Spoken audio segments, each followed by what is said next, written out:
Hey guys, Big B here. So a couple months back, me and my boy JC Mountain Ajar, we were having a conversation about bigger folding knives. Now, I've always been a fan of large, overbuilt blades because I've got some pretty good size mitts on me. So anytime that I can find a knife that I can get a full grip, nice full comfortable grip on, and use for extended periods of time, I'm all about it. So I started visiting some different sites, and right away I started looking at ZT because back in the day, ZT was known for overbuilt big knives, and I've had quite a few of them. The 0300, the 0301, the 0308, just I've had a bunch of them. So I went straight to ZT, and I was pleasantly surprised that they had this one right here. Now, this is the 0203, and if you were to purchase this from a dealer, you're going to be paying somewhere in the ballpark of 300 bucks. I didn't want to pay full retail, so I made it a point to start looking on blade forums for a good deal, and one finally presented itself last week. So I went ahead and picked this one up so I could check it out. So what we got going on here, we have some machined OD Green G10. You got a captive pivot right there. Crossbar style lock. I'm not sure exactly what ZT calls theirs. And then on the other side, we have a nice deep carry pocket clip. Got a place right here for a lanyard. And then you have your pivot on this side, which will require you to use a wrench to loosen and tighten. Not a big deal. I don't see myself taking this one apart unless one of the Omega springs breaks or it really is in need of a deep clean. So, and then we have flow through construction, couple standoffs down here at the bottom. The inside is skeletonized pretty good to reduce weight because this thing is pretty heavy. But get the flashlight in there. You can see nice and skeletonized to reduce on the weight. Very, very smooth.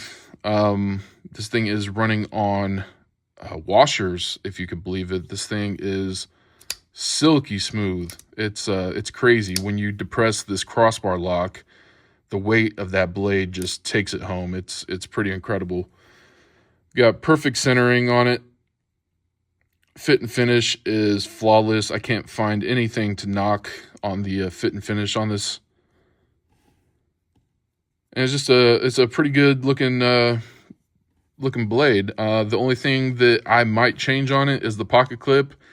It's just so big and beefy that the pocket clip kind of looks a little fragile, even though I know that it will work, no problem. It's going to probably be a great pocket clip. It's got really good retention. But, we like to customize our stuff, so I'll probably end up getting a machined titanium clip for it. And if I do that, I'll show you guys. But as far as the blade, we got that black coating.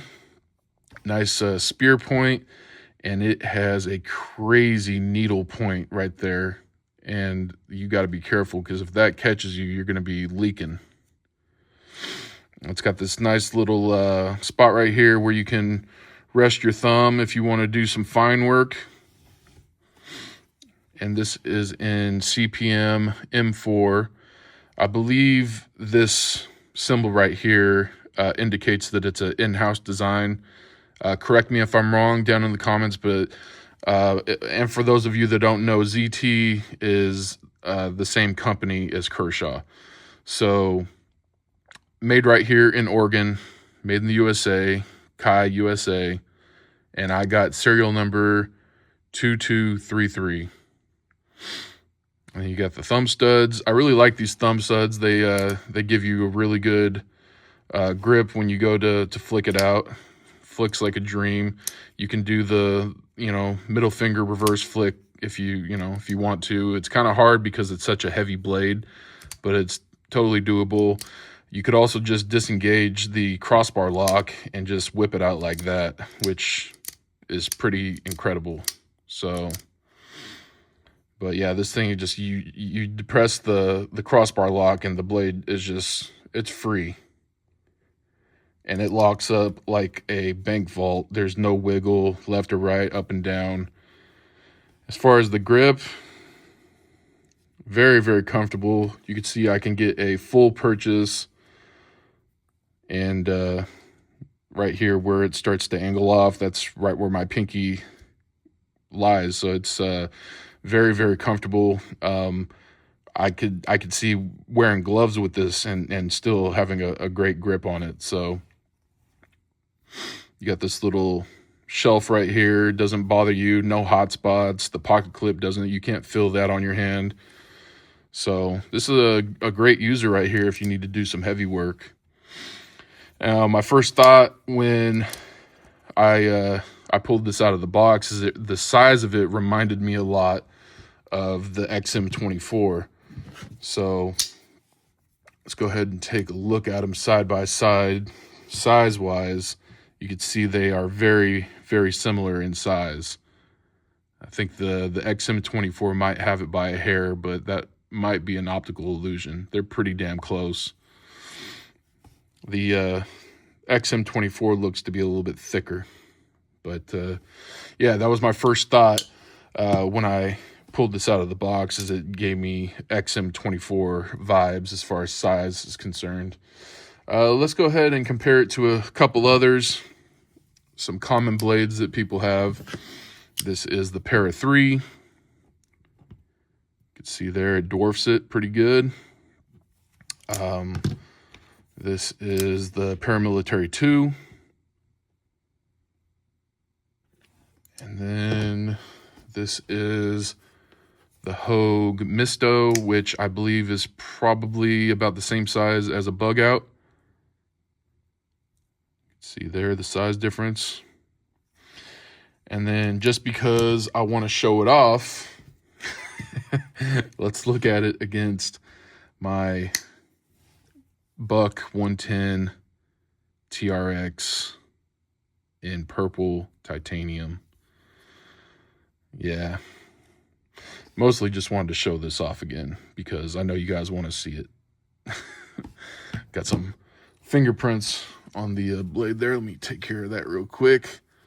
Still debating on whether this one's going to go into the pocket because it's just so exclusive with only 50 of them being made. But at the same time, it's, it's a knife.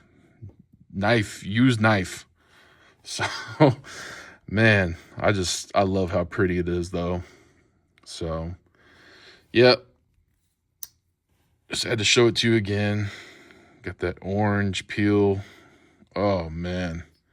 Anyways, sorry about that. So, yeah, the ZT0203, I think it's pretty kick-ass, nice, overbuilt. Reminds me a lot of back in the day when ZT was just putting out behemoths. And I think it's a great offering if you could get a good deal on it like I did. Do I think it's still worth the $300?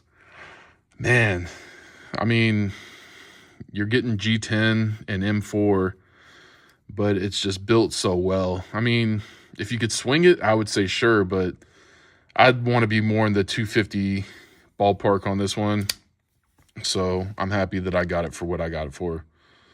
So let me know what you guys think down in the comments. Are you down with the bigger knives like this, or do you feel like you can do pretty much everything you need to do with the smaller knife?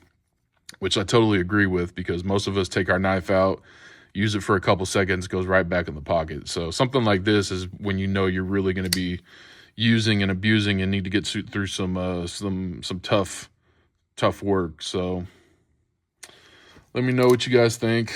I'm going to go ahead and lay these out for you.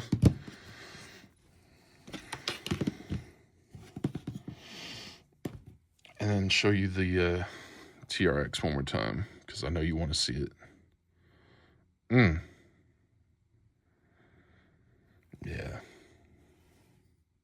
Ain't she beautiful? Damn. It's funny, I made a video about a zero tolerance, about a buck. All right, you guys, I'm going to go ahead and get out of here. And let me know what you think down in the comments about big knives. Are you a fan or are you not a fan? So, all right, you guys, I'm going to get out of here. And as always, I thank you guys for stopping by. And remember, live life on the edge. Take it easy, guys.